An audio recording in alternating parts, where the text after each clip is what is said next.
సంతానలేమితో బాధపడుతున్నారా? 899 రూపాయలకే fertility assessment package. వివరాలకి సంప్రదించండి.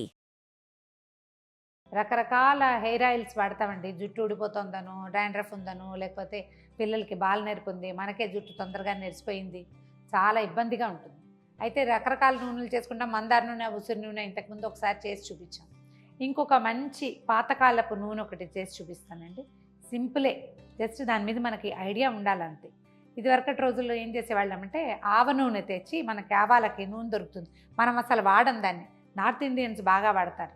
ఈ ఆవ నూనెలో గోరింటాకు రుబ్బి వేసి దాన్ని బాగా మరిగించి ఆ నూనె రాస్తే పిల్లల్లో బాల నేర్పిపోతుందని తెచ్చి చేసేవాళ్ళం.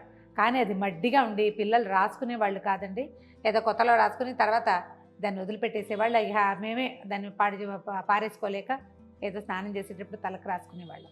కానీ పిల్లలు రాసుకోవటానికి ఒప్పుకుని మనకు కూడా క్విక్గా డిఫరెన్స్ కనపడేటువంటి మంచి నూనె చెప్తాను. హెయిర్ డార్క్గా అవుతుంది. మామూలుగా కొంచెం రెడిష్ హెయిర్ ఉంటుంది చూడండి, వాళ్ళకి కొంచెం ముదురు రంగు వస్తుంది. పిల్లల్లో బాలనేర్పు ఉంటే ఆ బాలనేర్పు తగ్గుముఖం పడుతుంది. అంటే తెల్లగా ఉన్న స్టాండ్స్ అన్నీ నలుపైపోతాయి అని నేను చెప్పను, కానీ కంటిన్యూస్గా వాడితే ఈ చుట్టుపక్కల ఉన్న జుట్టు అంతా చక్కగా డార్క్గా ఉంటుంది, బాగా నునుపుగా మంచి మెరుపు ఉంటుంది, చాలా బాగుంటుంది.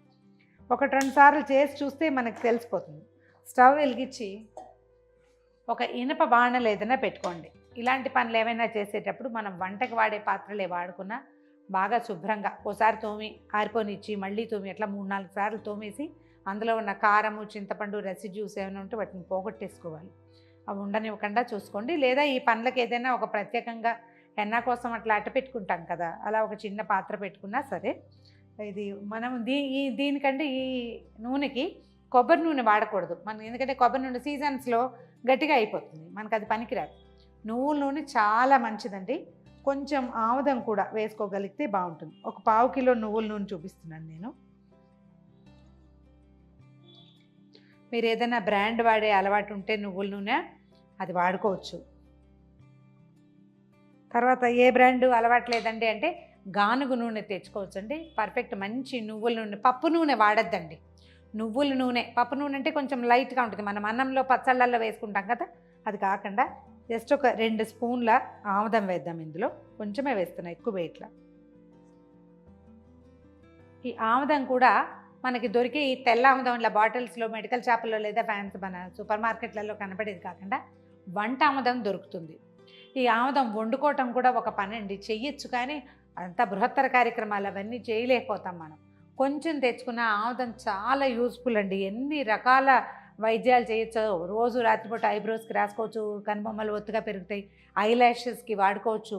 తర్వాత ఏదైనా కాన్స్టిపేషన్ లాంటివి ఉంటే ప్రతిరోజు రాత్రి పడుకునేటప్పుడు బొడ్డులో ఒక డ్రాప్ ఆముదం వేసుకుని కనుక పడుకుంటే ఒక 20 రోజుల్లో కాన్స్టిపేషన్ ప్రాబ్లం చాలా మటుకు తగ్గుతుందండి. కొంచెం అర్థం చేయాలని చెప్తారు. పిల్లలుంటే వాడుకోవచ్చు.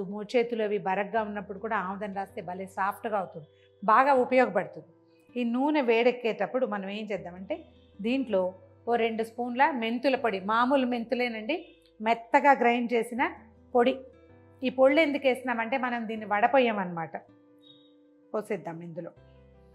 ఒకవేళ ఈ రేషియో పెంచుకోండి, మీరు 1/2 కేజీ చేయదలుచుకుంటే ఒక 4 స్పూన్ల మెంతి పొడి వేసుకోవాలి.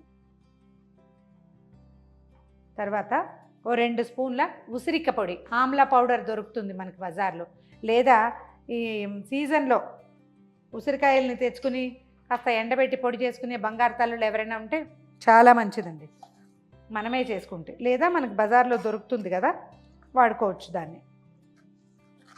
కొంచెం కలపండి. ఇందులో మనం మెంతులు గ్రైండ్ చేసి మెంతులే డైరెక్ట్గా వేయచ్చు, ఉసిరిక పప్పే డైరెక్ట్గా వేయచ్చు, పచ్చి ఉసిరికాయలు వేయచ్చు. కానీ నేను ఇలా ఎందుకు వేస్తున్నాను అనే దానికి ఒక ప్రత్యేకమైన కారణం ఉందండి. నేను అవి కూడా చేస్తా, ఇలా ఎందుకు చేస్తున్నానో చెప్తాను.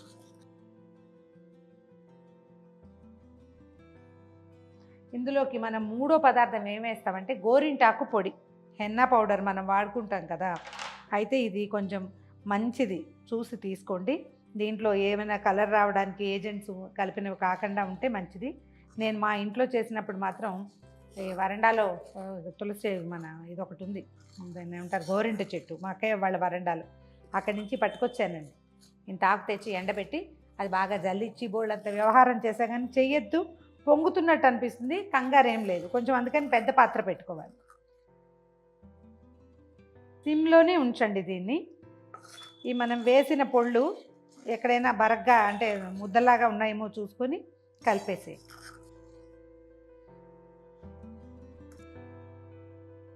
దీన్ని మామూలు మందార నూనెలాగా పొయ్యి మీద వదిలేసి పక్క వెళ్ళిపోకండి.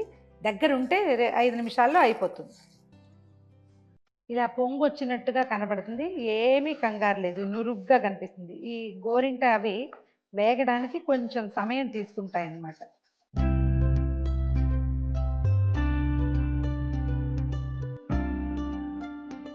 మంచి నువ్వుల వాసన వస్తుందండి, మెంతి వేగిన వాసన బాగుంటుంది.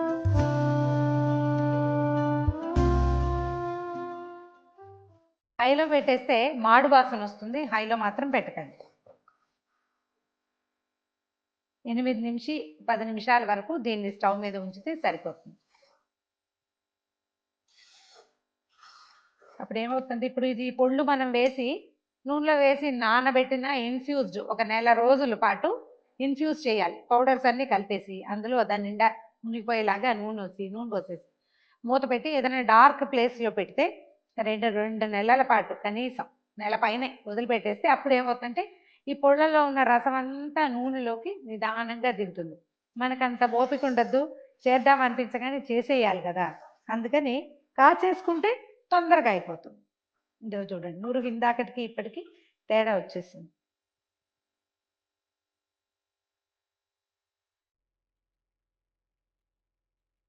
మనం ఈ నురుగుని కదిపినప్పుడు మనకి నూనె జాళ్ళు కనపడాలన్నమాట అడుగున. ఇక చూడండి కనిపిస్తుంది కదా, ఇందాక కనపడలేదు, ఇందాకంతా నురుగుగా ఉంది. ఇప్పుడు చూడండి నూనె జాలు ఎలా కనపడుతుందో అడుగున. అది 12 నిమిషాలు టైం పెట్టుకుంటే సరిపోతుంది.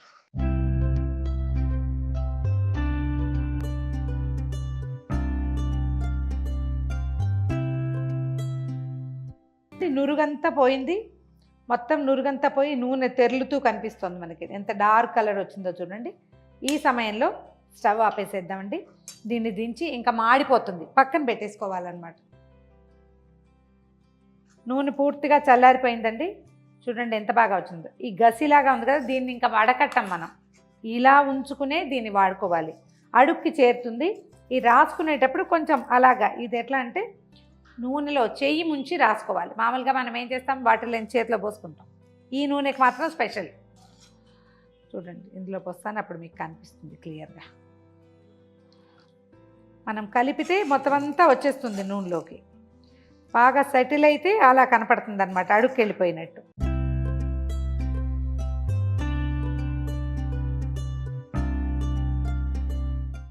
ఇదిగోండి మన నూనె.